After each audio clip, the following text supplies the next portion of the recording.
자, 주님의 무덤이 비었습니다. 자, 주님의 무덤이 비었다는 사실은 기독교를 타 종교와 구별짓는 결정적인 것입니다.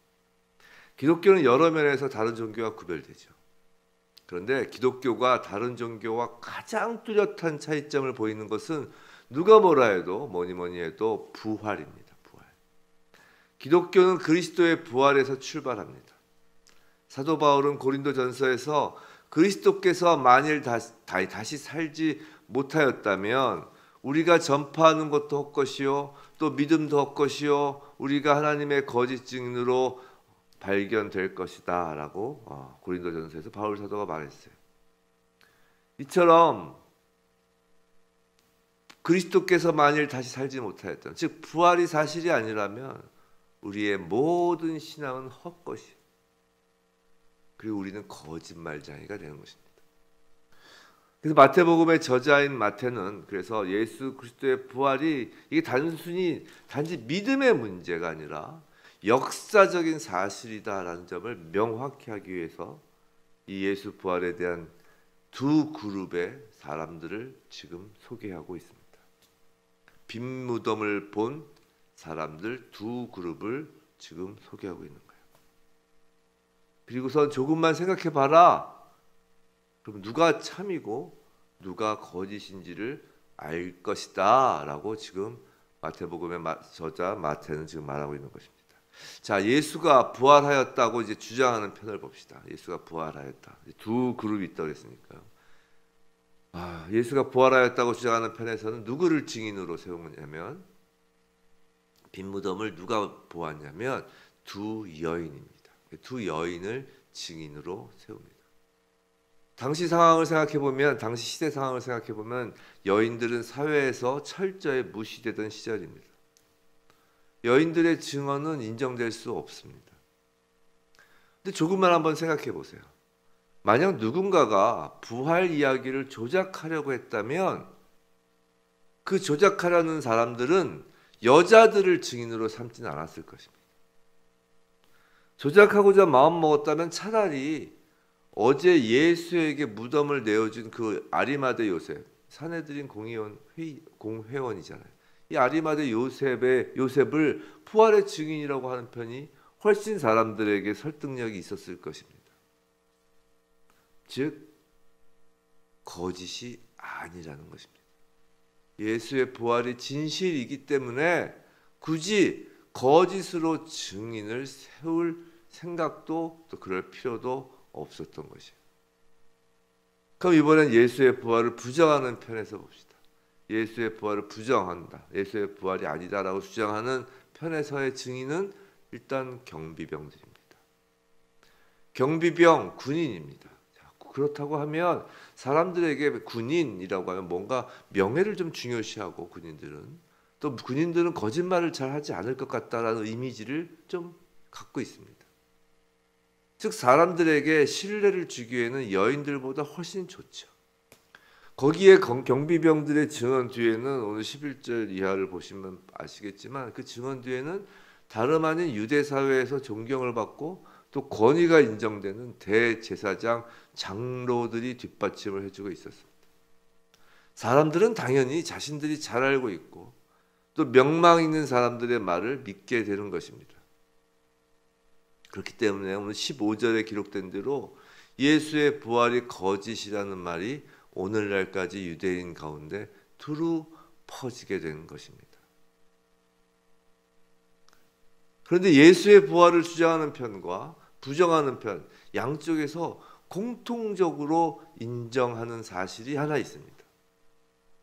이것이 사실 여인이 증인으로 쓴 것인가 증인으로 한 것이 역사적 사실이다. 부활의 역사적 사실을 대변해 주는 것이다 라는 것보다 사실 이 빈 무덤 공통적으로 인정하는 사실 하나, 그것이 더 사실 예수 부활의 역사적 사실이다라는 것을 증거하는 것입니다. 무덤이 사흘이 되어서 비었다라는 점이에요. 이 사실은 이견이 없습니다. 양쪽 모두 이견이 없었던 거예요. 예수의 부활을 부정하는 쪽에서도 예수를 뉘었던 돌무덤이 비었다라는 점에는 동의를 하는 것입니다. 그러면서 한번 생각해 보면 어느 편이 거짓말을 할 가능성이 더 높은지를 금방 알 수 있습니다. 자, 빈무덤을 보고 본 그 여인들, 빈무덤을 본 여인들은 만약 예수님이 부활하신 것이 아니라면 굳이 부활하셨다고 거짓을 말할 이유가 없습니다. 그냥 시신이 없어졌다고 하면 될 뿐입니다. 왜냐하면 시신이 없어진 것이 여인들의 책임이 아니니까. 오히려 부활하셨다고 하면 그 여인들은 미친 사람 취급을 받을 수도 있습니다. 그리고 예수가 사형된 지 뭐 1년이 지난 것도 아니에요. 2년이 지난 것도 아니에요. 바로 그 전전날 예수가 사형됐어요. 자칫 예수를 언급하다간 자신들도 잡혀갈 위험이 있는 거죠. 거짓으로 인하여 얻는 유익이 전혀 없음에도 굳이 그런 잡혀갈 위험, 죽을 수도 있는 그 위험을 감수하면서 거짓을 말할 이유가 없는 것입니다. 빈무덤 앞에서 여인들은 예수가 부활하신 것이 사실이기에 사실 그대로를 말한 것뿐이죠. 반대로 빈무덤을 보는 경비병들의 머릿속은 복잡할 것입니다. 무덤이 비었다는 말을 들은 대제사장들과 장로들의 머릿속은 더욱 복잡할 것입니다. 빈무덤 앞에서 경비병들은 가장 먼저 자신들의 책임이 걱정되던 자들이에요. 예수가 부활을 한 것이든 아닌 것이든 그건 자신들의 앞날과 무관한 사람들입니다. 그저 무덤을 제대로 지키지 못하여 벌 받을까 봐 전전긍긍하는 것이죠. 대제사장들과 장로들도 마음이 답답하기는 매한가지입니다. 예수가 부활한 것이 사실로 밝혀지면 이제 거꾸로 자신들이 군중들로부터 돌에 맞아 죽을 것 같기 때문입니다. 결국 예수가 부활했는지 여부보다 자신들의 안위가 더욱 중요하고 걱정되었던 자들은 거짓말을 하여야 할 동기가 확실한 것이에요. 거짓말을 하여야 할 동기가 확실한 경비병과 종교 지도자들이 야합이 어떻게 이루어졌는지 생각해 보면 그리 어렵지 않은 것입니다. 14절에 13절 14절에 그 야합을 하는 장면이 그대로 기록된 것이에요. 그런데 예수 부활의 증거는 여인들이 증인인 사실과 예수의 무덤이 비었다라는 사실 그 이외에 예수 부활의 증거는 바로 예수님의 오늘 본문 말씀에서 더욱 확실하게 찾아질 수 있습니다. 9절 10절이에요. 9절 10절. 예수님이 직접 말씀하시고 천사들의 말씀이나 그런 것도 다시 보면 좋겠는데 예수님의 말씀에만 집중해 보도록 하겠습니다. 이제 9절 10절 예수님의 말씀하세요. 자, 예수께서 그들을 만나 이르시되 평안하냐 하시거늘 여자들이 나아가 그 발을 붙잡고 경배하니 10절 이에 예수께서 이르시되 무서워하지 말라 가서 내 형제들에게 갈릴리로 가라 하라 거기서 나를 보리라 하시니라 라고 9절 10절에서 예수님이 직접 합법으로 마태복음이 기록하고 있습니다.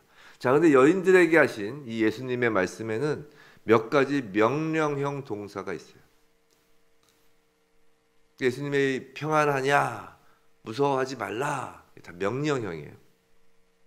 근데 예수님의 이 명령, 하나님의 명령은 우리가 보통 생각하는 높은 사람이 아랫사람에게 뭔가를 이렇게 시킨다라는 의미 그 정도가 아닙니다. 하나님께서 천지를 창조하실 때의 명령 생각해 보세요. 그대로 이루어지는 능력이 되는 것이에요. 하나님의 명령은 예수님의 명령은 선포이며 그 선포하신 그 명령하신 말씀대로 이루어지는 하나의 창조 행위인 것이에요. 자, 9절에서 평안하냐라고 번역되었지만 방금 말씀드린 것처럼 이건 명령형이에요. 원어에선. 그래서 평안하라입니다. 또 기뻐하라라는 뜻도 갖고 있어요. 자, 예수 그리스도의 부활을 경험하면 그 창조 능력, 그 명령의 창조 능력으로 예수의 말씀처럼 평안하게 되는 거예요. 예수님의 명령은 그냥 듣고 우리가 네 하는 게 아니라 그 말씀 그대로 이루어지는 경험이 되는 것이에요. 평안하라. 라는 오늘 예수님의 말씀 가운데 우리는 평안하게 되는 거예요. 이게 부활을 경험하는 거예요. 10절에서 무서워하지 말라고 하시는데 예수의 무서워하지 말라라는 부활을 경험하면 두려워하지 않게 되는 거예요. 또 부활하신 예수님은 여인들에게 가라, 전하라 라고 10절에서 계속 명령하시는데 부활하신 예수님을 만나면 이 명령이 우리의 삶이 돼서 예수님 말씀을 가서 전하게 되는 것입니다. 성도 여러분, 예수 부활의 가장 확실한 증거, 그것은 2000년 전 여인들도 아니고 2000년 전 빈 무덤도 아니라 예수 부활의 가장 확실한 증거는 바로 부활하신 예수로 인하여 예수의 부활로 말미암아 평안을 얻은 우리, 두려움이 없는 우리, 부활하신 예수의 말씀을 가서 전하는 우리, 바로 우리 자체가 예수 부활의 증거인 것입니다. 부활하신 예수께서 제자들을 10절에서 또 형제들이라고 하시죠. 자신을 떠난 그 형제들을 형제라고까지 하시는 거예요. 그리고 갈릴리로 가라고 하십니다. 왜 갈릴리일까요? 그곳이 예수와 이제 형제된 그 제자들의 고향과도 같은 곳이기 때문입니다. 다 갈릴리에서 시작했잖아요. 다 갈릴리 사람들이었고 제자들도. 그곳에서 10절 마지막 예수께서 나를 보리라, 갈릴리에서 나를 보리라 라고 하시는 거예요. 성도 여러분, 예수 부활의 증거되는 우리가 바로 예수의 형제 자매인 것입니다. 그리고 우리도 예수와 우리의 고향, 우리들의 본향 천국에서 살아계신 우리 주님 그리스도의 얼굴을 볼 것입니다. 반면 대제사장들과 장로들을 보세요. 누구보다 종교적 열심이 그들은 있었습니다. 구제도 남들보다 훨씬 드러나게 한 사람들입니다. 기도도 멋들어지게 광장에 서서 다 듣도록 하였습니다. 그들의 말은 너무나 믿음직하여 유대인들 가운데 그들이 퍼뜨린 소문이 진실로 둔갑하며 두루 퍼졌습니다. 사람들 눈에는 누가 봐도 천국은 그들의 것이어야 했습니다. 하지만 그들은 예수 부활의 거짓 증인일 뿐입니다. 마지막 날 심판대 앞에서 우린 예수의 얼굴을 볼 것입니다. 둘 중 하나의 모습으로 우리는 그 앞에 설 것입니다. 예수 부활의 참된 증인이냐 아니면 거짓 증인, 둘 중 하나일 것입니다. 부디 두 여인처럼 예수 부활의 증거가 되는 저와 여러분이길 주님의 이름으로 축원합니다.